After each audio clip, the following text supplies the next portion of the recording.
बच्चों नमस्कार और स्वागत। आज का जो लेसन है वो एम्प्लॉयमेंट स्किल में कम्युनिकेशन स्किल के अंतर्गत इसकी जो प्रकार है उसके बारे में चर्चा करेंगे। तो इससे पहले थोड़ा सा रिव्यू करते हैं कि कम्युनिकेशन किसे कहते हैं। तो कम्युनिकेशन जैसे मैंने आपको समझाया, it is the two way process by which a person transmit his idea, thoughts, messages to another person. तो it is the two way process, दो तरफा प्रक्रिया है जिसके अंतर्गत कम्युनिकेट जो बात अपनी कहना चाह रहा है वो व्यक्ति दूसरे व्यक्ति, सामने वाले व्यक्ति जो प्राप्त करता है उसको अपने कोई भी विचार, कोई मैसेज, कोई बात जो कहना चाह रहा है वो उनको कह दे, इस तरह कह दे कि उनको वो समझ में आ जाए और प्राप्त करता वापस उसकी फीडबैक कम्युनिकेटर को दे दे कि मेरे को ये बात समझ में आ गई या नहीं समझ में आई। तो ये जो पूरा चक्र है, पूरी साइकिल है, इस प्रक्रिया को कहते हैं कम्युनिकेशन या संचार।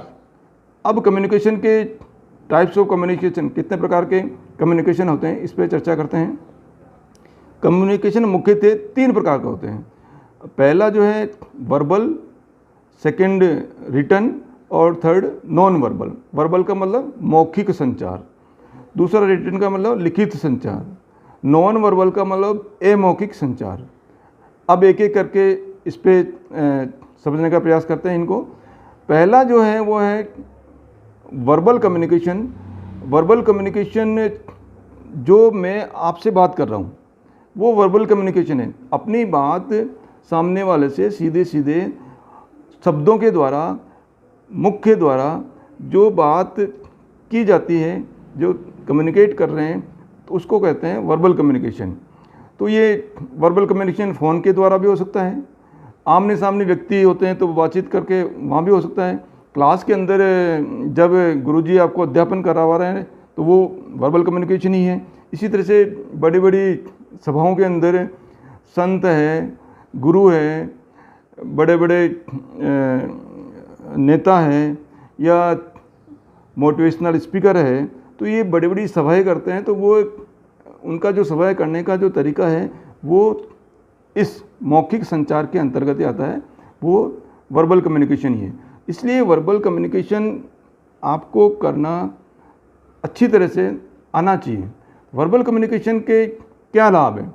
वर्बल कम्युनिकेशन का जो पहला जो लाभ है वो है कम्युनिकेट जो कर रहा है उस व्यक्ति के अंदर लीडरशिप की भावना आ जाती है, उसके अंदर नेतृत्व करने का गुण पैदा हो जाता है, नेतृत्व करने का गुण विकसित हो जाता है।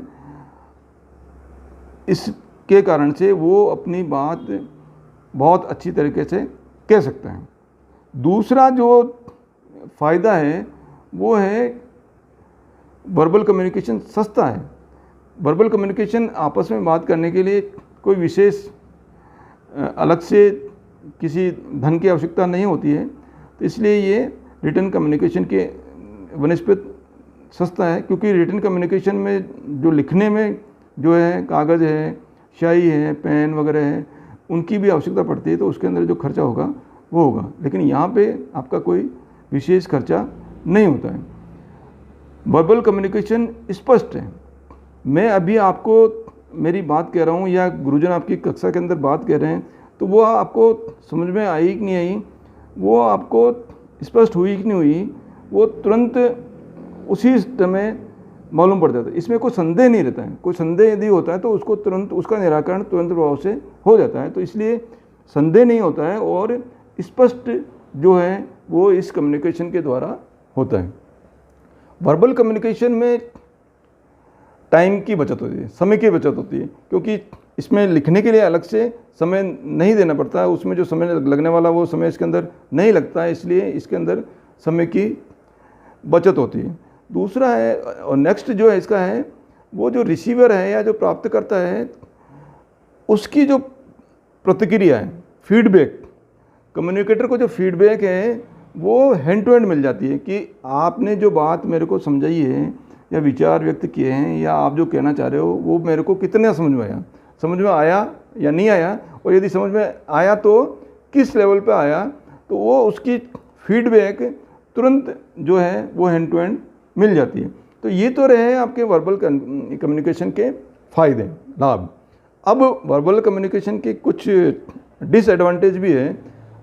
वो है वर्बल कम्युनिकेशन से आप जो बात कह रहे हो या कम्युनिकेटर जो बात कह रहे हैं वो सत्य है या नहीं, इसका प्रमाण उसमें नहीं मिल पाता, क्योंकि वर्बल हो रहा है, लिखित में नहीं हो रहा है, लिखित में कुछ प्रूफ नहीं है।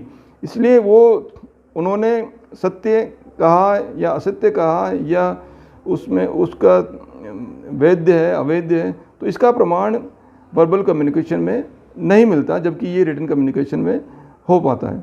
दूसरा है वर्बल कम्युनिकेशन में दोनों पक्ष यानी कम्युनिकेटर और रिसीवर दोनों की उपस्थिति आवश्यक है। यदि रिसीवर नहीं होगा तो वो अपनी बात कम्युनिकेटर वो नहीं कह पाएगा, इसलिए दोनों की उपस्थिति होना जो है वो आवश्यक है। और क्या डिसएडवांटेज है, कमी है इसके अंतर्गत, वर्बल कम्युनिकेशन के द्वारा अपन छोटे छोटे संदेश वही अपन जो है वो कह पाते हैं। कोई लिटरेचर है, कोई बड़ा कोई संदेश है, जो वो इतना याद रखना या पूरा करना वो मुश्किल है। इसलिए लंबे कोई संदेश है या लंबी कोई मीटिंग्स है वो देने के लिए रिटन जो कम्युनिकेशन है उसकी भी जो है आवश्यकता पड़ती है। इसलिए इसमें ये थोड़ा सा ये कमी है वर्बल कम्युनिकेशन के इसके द्वारा। ये मैंने कुछ इसके लाभ और जो कमियां वो उसके ऊपर चर्चा करी।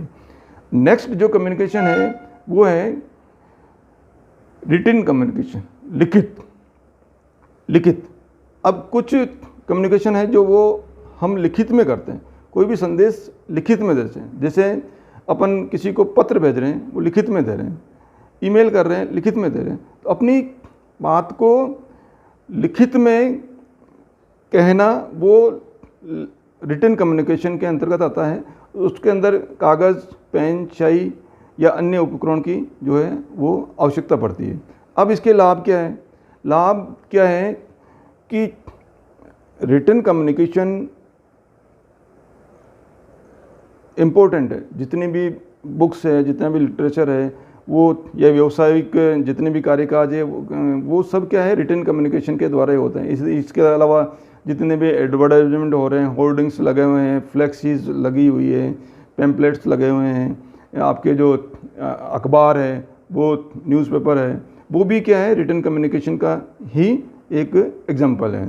तो रिटन कम्युनिकेशन में और क्या लाभ है? रिटन कम्युनिकेशन का जो सबसे पहला जो लाभ है, इसमें जो बात कही जा रही है उसका प्रमाण है, लिखित है, वैध है, यानी लिखित में प्रमाण है। और लिखित में होने के कारण से यदि अपने को कुछ टाइम समय बाद में उस विचार या जो भी आपने टॉपिक दिया उस पर कोई सुधार करना या उस पर कोई संदेह है, तो अपन वापस जाके उस फाइल को या उस पेपर्स को देख सकते हैं। तो इसको वापस यदि कोई संदेह हो तो उसको वापस जो है वो देखा जा सकता। तो ये एक वर्बल कम्युनिकेशन की जो है फ़ायदा है। वर्बल कम्युनिकेशन में दोनों पक्षों का उपस्थित होना ज़रूरी नहीं है। अपन ने वर्बल कम्युनिकेशन दिया, लेटर दिया, वो जब भी उनको उपस्थित रहेंगे वो उसको देख लेंगे, लेकिन उसमें दोनों पक्षों की उपस्थिति होना जो अनिवार्य नहीं है। इसके अलावा इसमें रिटन कम्युनिकेशन में वैधानिक होती है। वैधानिक का मतलब वो वैध होती है, लीगल एक रिटन में होता है, इसलिए उसका एक लीगल या वैधानिक रूप से भी ये अपने जो भी डॉक्यूमेंट है उसका जो है प्रूफ रहता है। तो एक वैधानिक रूप से ये आपके पास में उपलब्ध रहेगा वो लिटरेचर। इसके अलावा कई प्राप्तकर्ताओं को हम एक साथ अपनी बात कह सकते हैं, जैसे कार्यालयों में या कहीं भी संगठनों में कोई भी एक लेटर आपने निकाल दिया और वो नोटिस, जिसको हम बोलते हैं नोटिस, एक नोटिस निकाल दिया, उस नोटिस के अंतर्गत सभी विद्यार्थी या सभी कर्मचारीगण उनसे वो सूचना प्राप्त कर लेते हैं। तो केवल एक पत्र के द्वारा या एक नोटिस के द्वारा सब को वो बात कम्युनिकेट हो गई। तो ये इसका लाभ है। अब इसकी हानियाँ क्या है वर्बल कम्युनिकेशन की? वर्बल कम्युनिकेशन की हानि ये है कि यदि हम चाहते हैं कि अपना फीडबैक हैंड टू हैंड मिल जाए तो वो इसमें पॉसिबल नहीं है, वो उसमें पॉसिबल नहीं है। फीडबैक लेने के लिए आपको कुछ समय का कम्युनिकेटर को इंतज़ार करना पड़ेगा। और रिटर्न कम्युनिकेशन में और क्या कमी है? इसमें एक कागजी कार्रवाई थोड़ी होती है, तो उसके कारण से क्या होगा, इसके अंदर थोड़ा सा खर्चा आता है। इसके अलावा सबसे बड़ी जो कमी इस रिटर्न कम्युनिकेशन में है वो है कि गोपनीयता भंग होती है, सीक्रेसी भंग होती है।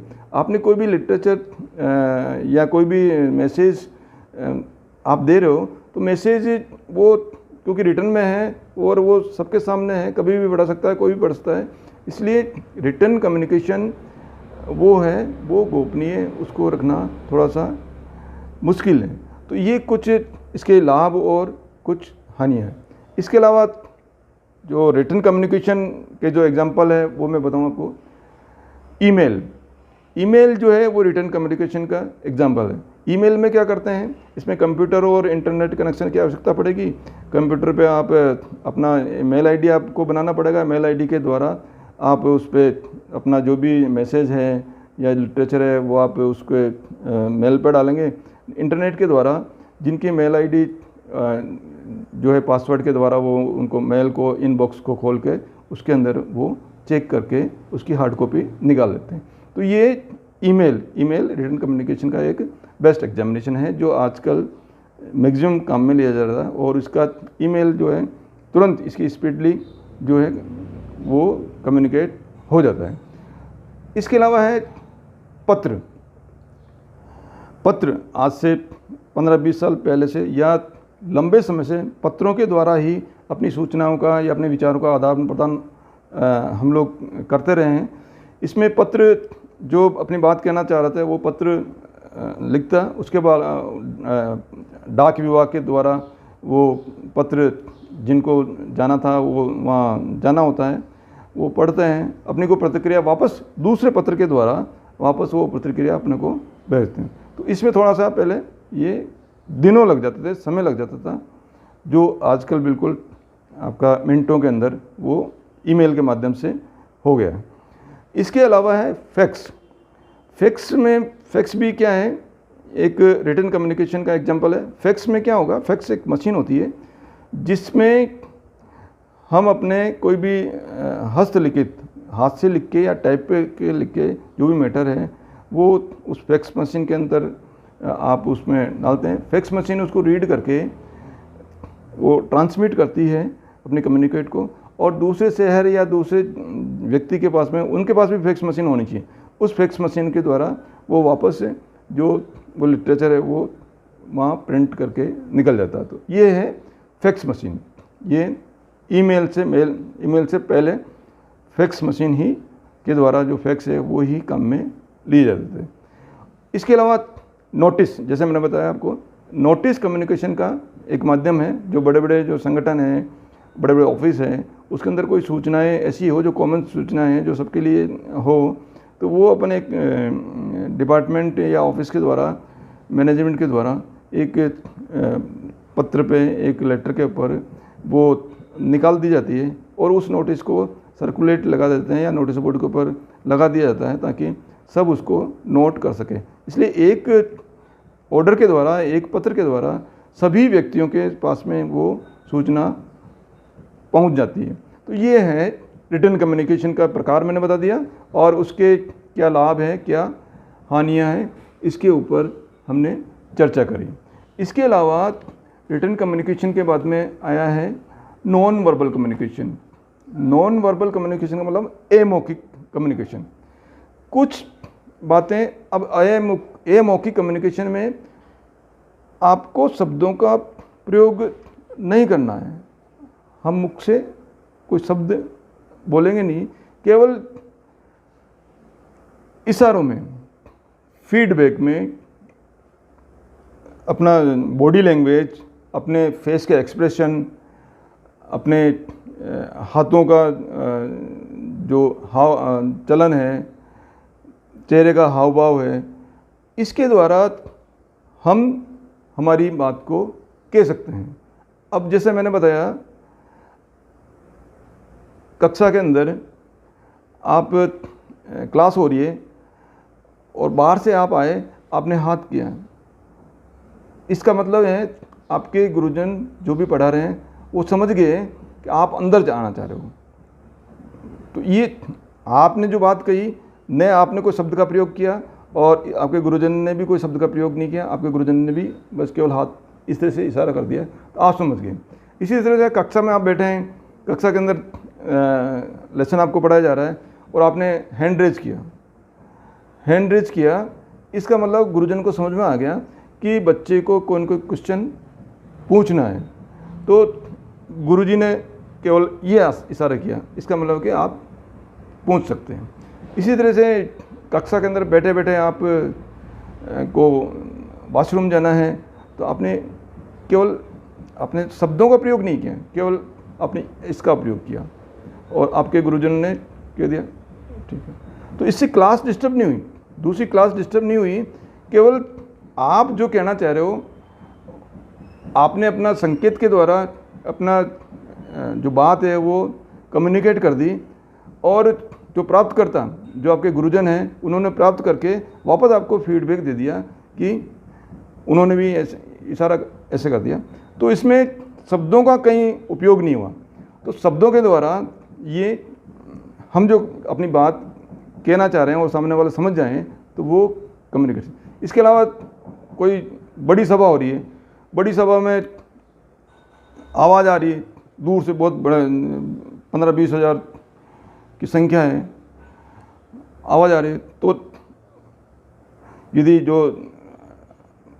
स्टेज के ऊपर व्यक्ति इनका ऐसे या ऐसे, मतलब कृपया शांत रखिए, या तो इसके द्वारा जो संदेश है जो सामने वाले उन्होंने समझ लिया, तो वो कि कम्युनिकेटर क्या कहना चाह रहे हैं और जो समझने वाला वो समझ गए। तो ये है नॉन वर्बल कम्युनिकेशन। तो ये मैंने तीनों वर्बल कम्युनिकेशन, रिटन कम्युनिकेशन और नॉन वर्बल कम्युनिकेशन, ये तीनों पे अपन ने ये बात समझ ली। इसके अलावा अब मौखिक वर्बल कम्युनिकेशन और रिटन कम्युनिकेशन, इसके ऊपर थोड़ा सा अपन तुलना करते हैं, उनमें दोनों में अंतर क्या है। वर्बल कम्युनिकेशन, देखिए पहला अपन बिंदु लेते हैं गोपनीयता पे। गोपनीयता पे वर्बल कम्युनिकेशन में गोपनीयता रहती है, सीक्रेसी रहती है, और रिटन में वो नहीं रह पाती है। इसी तरह से प्रमाण जो आप कह रहे हैं उसके प्रमाणिकता है, यानी वो मौखिक के अंदर उसका कोई प्रूफ नहीं है, जबकि रिटन के अंदर उसका पूरा प्रूफ रहता है, लिखित में रहता है प्रूफ। इसी तरह से खर्चे के संबंध में भी यदि अपन तुलना करें तो खर्चा वर्बल कम्युनिकेशन में नहीं के बराबर आता है और रिटन कम्युनिकेशन में थोड़ा बहुत खर्चा आता है। इसी तरह से उत्पादकता, तीव्रता वर्बल कम्युनिकेशन तीव्रता से और प्रोडक्टिविटी से अपन तुरंत प्रभाव से हो जाता है। रिटन में थोड़ा सा उसमें उत्पादकता की जानकारी वो बाद में मिल पाती कि किस गुणवत्ता तक वो सामने वाले समझ पाए। इसके अलावा उपस्थिति, दोनों पक्षों की उपस्थिति, इसमें वर्बल कम्युनिकेशन दोनों पक्ष का उपस्थित होना आवश्यक है, रिटन में दोनों को आवश्यकता नहीं, केवल कम्युनिकेटर अपनी बात कह सकते हैं और सामने वाला जब भी उनको जरूरत होगी वो उसको देख के पढ़ के या वापस बाद में जवाब दे सकते हैं। समय वर्बल कम्युनिकेशन में समय बिल्कुल नहीं खर्च होता है, केवल जो बातचीत कर रहे हैं वही समय आपका हो रहा है, लेकिन रिटन कम्युनिकेशन में लिखने में और बाकी में समय व्यतीत हो। तो ये रिटन कम्युनिकेशन और वर्बल कम्युनिकेशन के अंदर अंतर हम लोगों को ये मालूम पड़ गया। बच्चों, ये जो चैप्टर है कम्युनिकेशन का, केवल आप उसको एग्ज़ाम देने के लिए नहीं पढ़ें, इसको बिल्कुल जीवन में उतारने के लिए पढ़ें। यह आपके हर क्षेत्र में, अभी जब आपकी नौकरी लग जाएगी तब आपके दैनिक जीवन में आपके बात करने का जो ढंग है, कम्युनिकेशन, वो बहुत इम्पोर्टेंट है। आप अपनी जो बात कहना चाह रहे हैं वो कहने में योग्य आप होने चाहिए और आपकी योग्यता ये बढ़े। इसी के साथ साथ में धन्यवाद।